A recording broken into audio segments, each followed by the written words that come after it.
Taufik Fook is a proud daddy of more than 50 kids, and only 2 of them are related to him by blood. But without him, most of them wouldn't have been born. It all started about 7 years ago when Fook's wife had complications during pregnancy. I prayed to God to help my wife and child, and I said that if he saves them, I will do something good for people.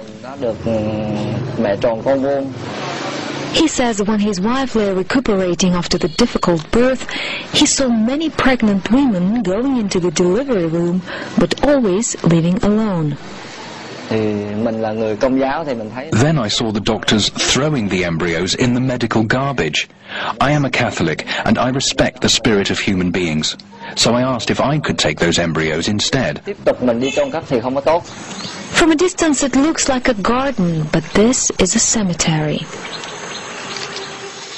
Fook, a building contractor, used all his savings to buy this land so that he could lay the unborn babies to rest. There are no names, just numbers on these tiny graves. Taufik Fook believes that fetuses too have souls and should be buried.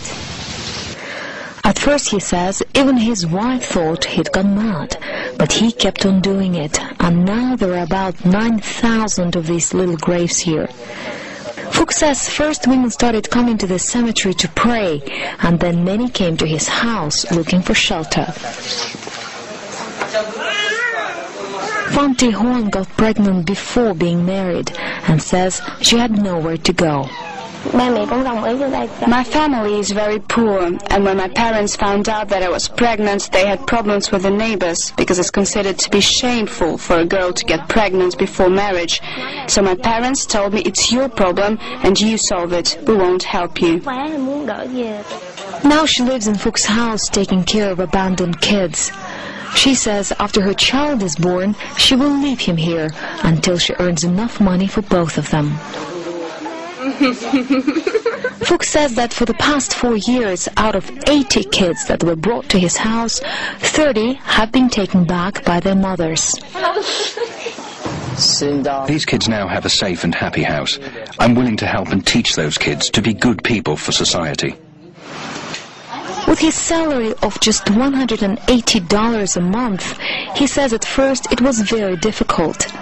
They didn't have enough milk and clothes, and the pregnant women kept coming, but he says he never turned anyone away. When the neighbors heard about it, they started helping him. Some wealthy people have even donated houses for the kids. Now he keeps 4 homes with about a dozen kids in each of them. He's also received a letter of praise from the Vietnamese president, but no money.